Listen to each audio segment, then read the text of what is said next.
Good morning विद्यार्थियों। इससे पहले मैंने आपको बताया था कि अरस्तु के अनुसार दास हम किसे कहेंगे समाज में। अरस्तु ने अपने संपूर्ण समाज को दो प्रकार के लोगों में बांटा था। एक तो स्वतंत्र जन जिन्हें अरस्तु नागरिक कहता है, और एक व्यक्ति जो किसी की संपत्ति है, अरस्तु ने उसे दास कहा। स्त्री को भी उसने कई मायनों में पुरुष की संपत्ति माना, इसलिए वो भी दासों की कैटेगरी में है।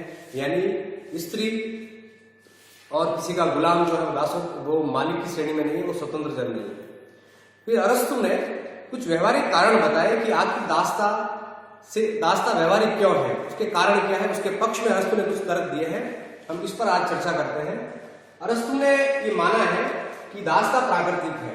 अगर हम संपूर्ण जगत का अध्ययन करें, जीव जगत या मानव जगत का, तो जो कमजोर व्यक्ति है या तो वो मार दिए जाते हैं या मर खप जाते हैं, या वो कमजोर व्यक्ति किसी के गुलाम बना दिए जाते हैं। अगर हम जीव जगत का भी अध्ययन करें तो जो बलशाली है वो कमजोरों पर शासन करता है। तो उसी प्रकार जो कमजोर व्यक्ति है, कमजोरी का यहाँ अभिप्राय होगा बौद्धिक कमजोरी, शारीरिक कमजोरी नहीं, क्योंकि दासों में शारीरिक बल तो बहुत ज्यादा होता है। तो प्रकृति भी ये कहती है कि जो कमजोर है, जो बुद्धिहीन है, उन्हें शक्तिशाली की शरण में जाकर काम करना चाहिए। तो अरस्तु ने अपने पूरे अध्ययन में ये बताया कि दासता जो है वो मूल रूप से प्राकृतिक है, कि हमेशा बलशाली बुद्धिमान जो है वो कमजोरों पर, और प्राकृतिक रूप से जो असहाय व्यक्ति है उस पर शासन करता है। चूंकि हम अध्ययन करें स्त्री का, तो स्त्री भी पुरुष की तुलना में कम बलशाली है, उसे किसी न किसी का प्रश्रय चाहिए। और संपूर्ण जगत में अगर हम प्राकृतिक जगत का अध्ययन करें तो वहां पर बलशाली हमेशा जो है कमजोरों को दबा कर रखता है। तो अरस्तु ने यह माना है कि दासता प्रकृति के अनुकूल है। प्रकृति भी ये कहती है कि कमजोरों को बलशालियों के नियंत्रण में रहना चाहिए। तो पहला जो उसने औचित्य प्रतिपादन किया दासता का, वो था प्राकृतिक, की दासता प्राकृतिक है। दूसरा वो कहते हैं कि दास प्रथा दास और मालिक दोनों के लिए उपयोगी। उसका बड़ा कारण यह है कि दास के पास चूंकि बुद्धि नहीं होती, तो वो मालिक की संपर्क में रहकर अपनी बुद्धि का विकास कर सकता है। और मालिक जो है, जब उसे बहुत सारे कार्यों से अवकाश मिलेगा, उसके बहुत सारे काम जब दास कर लेगा, तो वो समाज के विकास में अपना योगदान दे सकता है। तो एक प्रकार से इससे दास का भी भला होगा और मालिक का भी भला होगा, क्योंकि मालिक को इससे अवकाश मिलेगा और दास को मालिक की शरण मिलेगी, खाने पीने को मिलेगा, और वो भी मालिक के संपर्क में रहकर अपना विकास कर सकता है। तो एक को तो कहते हैं कि मालिक को तो अवकाश के लिए उसकी आवश्यकता है, इसलिए उसके लिए उपयोगी है मालिक के लिए, और दास के लिए इसलिए उपयोगी है क्योंकि दास जब मालिक के संपर्क में रहेगा तो उसका बौद्धिक विकास होगा। तो अरस्तु ये मानते थे कि दास प्रथा मालिक और दास दोनों के लिए उपयोगी है। यद्यपि यह अवधारणा व्यवहारिक नहीं है, फिर भी चूंकि एक पूरा कॉन्सेप्ट है जो आपको पढ़ना है। दूसरा वो कहते हैं कि दासता नैतिक भी है। देखिए, नैतिकता का भी ये तकाजा है कि अगर आप कमजोर हैं तो किसी की शरण में चले जाओ, ये कहीं पर भी कोई अपराध नहीं है, ऐसा अरस्तु कहता है। वो कहते हैं कि स्त्री पुरुष के शरण में रहती है क्योंकि महिला को जो है सुरक्षा चाहिए, जीवन चाहिए सुरक्षित, तो वो एक प्रकार से मालिक के संपर्क में रहती है, यानी अपने पति के अधीन रहती है। उसी प्रकार दासता जो है वो संपूर्ण समाज की नैतिकता के अनुकूल भी है, कि नैतिकता भी यही कहती है कि आपको बुद्धिमानों के शरण में रहना चाहिए। अगला वो कहते हैं कि राष्ट्रीय अर्थव्यवस्था व स्थायित्व का। मैंने इससे पहले वाली क्लास में ये कहा था कि अगर अरस्तु दासता का विरोध करता तो यूनानी समाज के कोप का भाजक बन जाता, क्योंकि उस समय जो वहां का स्वतंत्र जन था वो शासकीय कार्यों में भाग लेता था, बौद्धिक काम करता था, और बाकी जो नगर निर्माण है, खेती है, और भी पशुपालन है, और जो भी काम था वो सब दास करते थे। तो कहने का अर्थ यह था कि अगर वो उसका विरोध करता तो एक प्रकार से वो यूनान की राष्ट्रीय अर्थव्यवस्था पर चोट करता, क्योंकि सब काम कौन कर रहे थे, दास कर रहे थे। और अगर दासों का विरोध करता कि साहब ये प्रथा अमान्य है, तो हो सकता है कि यूनान का जो अभिजात वर्ग है वो उससे नाराज होता।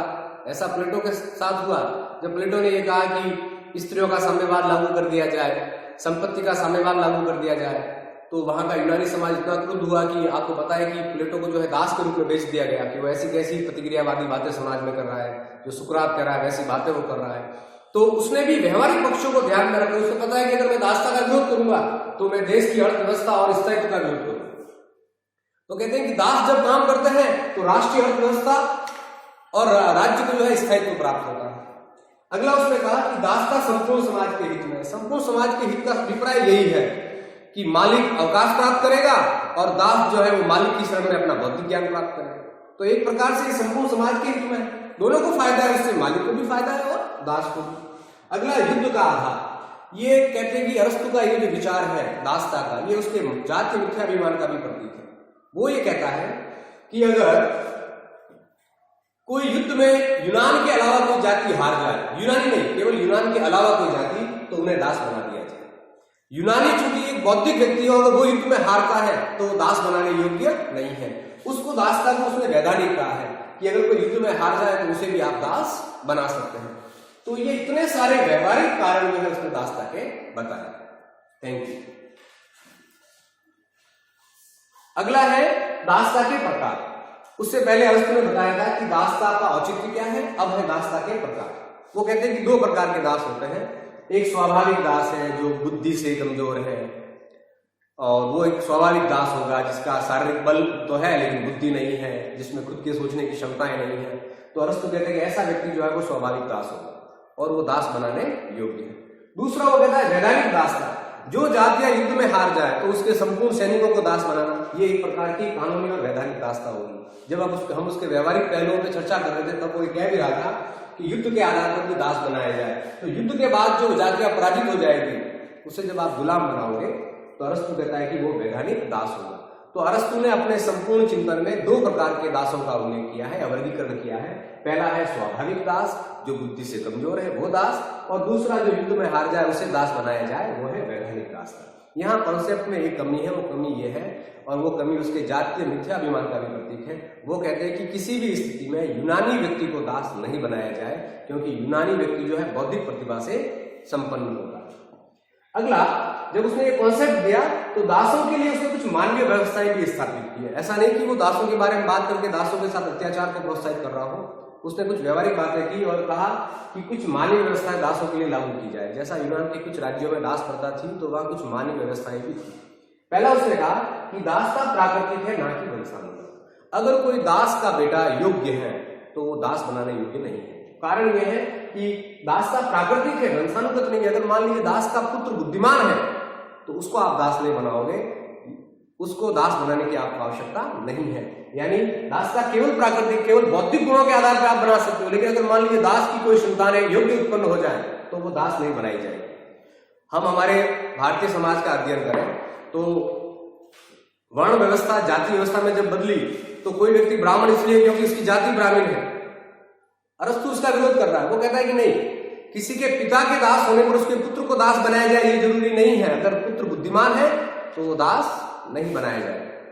दूसरा, वो कहता है कि दास के साथ किसी प्रकार का कोई अमान्य व्यवहार नहीं किया जाए। यूनानी समाज में एक समस्या ये भी थी, या अगर हम पढ़ते हैं 18वीं शताब्दी और 17वीं शताब्दी के यूरोप को, तो कहते हैं कि दास जब वृद्ध हो जाता था, जब वो कमाने योग्य नहीं होता था, तो उसकी लिंचिंग कर दी जाती थी, गिलेटॉन नामक यंत्र से उसको मार दिया जाता था। अरस्तु ने उसका विरोध किया। उसने कहा कि दासों के साथ किसी भी प्रकार का अमानवीय या हिंसात्मक व्यवहार नहीं किया जाए, उसको परिवार का एक अंग समझा जाए और उसी प्रकार परिवार के अंग की तरह मालिक उसके साथ व्यवहार करे। किसी प्रकार की प्रताड़ना जो है वो दास को नहीं दी जाए। अगला वो कहता है कि दासों से वही कार्य करवाया जाए जो उसकी क्षमता के अनुकूल हो। ऐसा नहीं कि आप दासों से वो काम करवा रहे जो उनकी कैपेसिटी के अनुकूल नहीं हो। हाँ, आप उन्हें गृह प्रबंध में लगा सकते हैं, आप उन्हें कृषि कार्यों में लगा सकते हैं, लेकिन आप उसको युद्ध में ले जा रहे हैं जबकि वो उसके योग्य नहीं है, तो ऐसा आप नहीं करोगे। यानी मालिक हमेशा ये ध्यान रखे कि मेरे पास जो दास है उसकी क्षमता कितनी है कार्य की, उसी क्षमता के अनुकूल उससे कार्य जो है वो लिया जाए।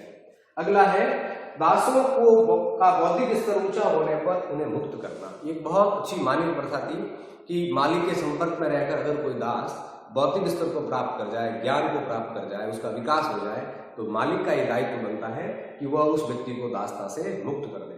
तो एक प्रकार से जहां इस अमान्य प्रथा का उसने समर्थन किया, वहीं दासों के पक्ष में उसने कुछ मानवीय व्यवस्थाएं भी स्थापित की। तो हम कह सकते हैं कि ये यद्यपि ये कॉन्सेप्ट कई मायनों में अव्यावहारिक है, लेकिन चूंकि उस समय यूनानी समाज की मांग थी, उसके लिए अरस्तु ने एक कॉन्सेप्ट दिया और दासों के लिए कुछ अच्छी मानवीय व्यवस्थाएं भी कायम की। धन्यवाद।